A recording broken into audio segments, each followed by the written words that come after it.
And I want to talk about just a few more like emotionally charged topics. They, them, all right, in the workplace. Man, I've heard as many people who favor that. I've heard as many people go, what the heck is that? And be opposed to it.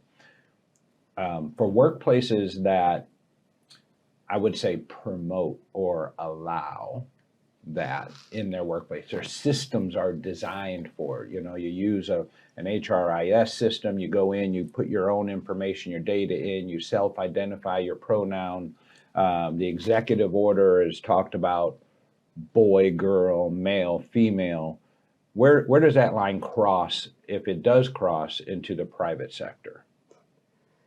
From the program that I have encouraged employers not to wade in to this area, because organizations are made up of all kinds of different people with all kinds of different beliefs. And anytime it just gets to Fred's point, anytime you start favoring one group or compartmentalizing another group, it's to the exclusion of a different group. And so I've encouraged employers not to wade into it. If they wade into it right now, in the private sector, it's by policy. It's by what the organization chooses to do, but recognize that it's going to come with difficulty one way or the other. If an organization waded into it and now they want to wade out of it, that's going to create a problem, sure, which I would have said, don't go there in the first place. But if organizations did that, it's about communication. It's about clearly articulating to the group that wants the pronouns on the email signatures and the HRIS systems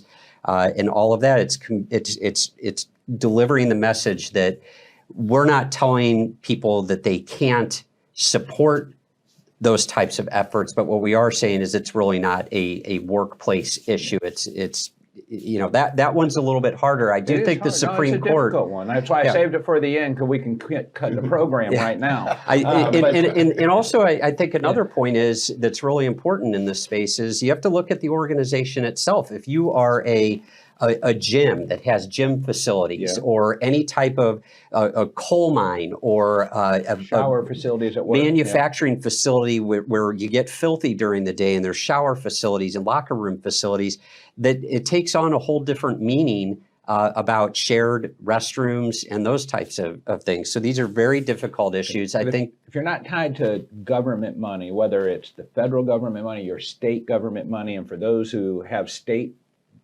funding programs and state affirmative action programs, you still would follow those state guidelines as long as they weren't tied to federal dollars.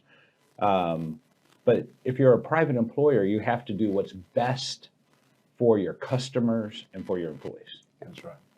And I think that's a good guideline. What's best for our customers and our employees, particularly when you talk about shower facilities, and access to children and protecting children, those types of things. When we advise clients, we always look at things. How's this going to impact things years from now? What's the exit strategy going to be? And I think organizations, they really need to be careful when they're dividing, compartmentalizing, doing things that are going to make some employees happy, but some employees angry, and deciding whether they want to be in that space. All right, great. Thanks for being an on-demand viewer of This Week at Work. Don't forget, you can be part of the show by watching live at 7:30 a.m. Central every Thursday morning, when you can get your burning questions answered by using the question mark icon to the right of the player. In fact, you can ask a question now. Head over to aimea.org.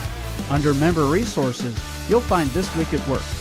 Click Listen Live to register for our next episode and submit a question. Or follow or subscribe wherever you get your news and entertainment. We'll see you next week when we discuss what's happening this week at work.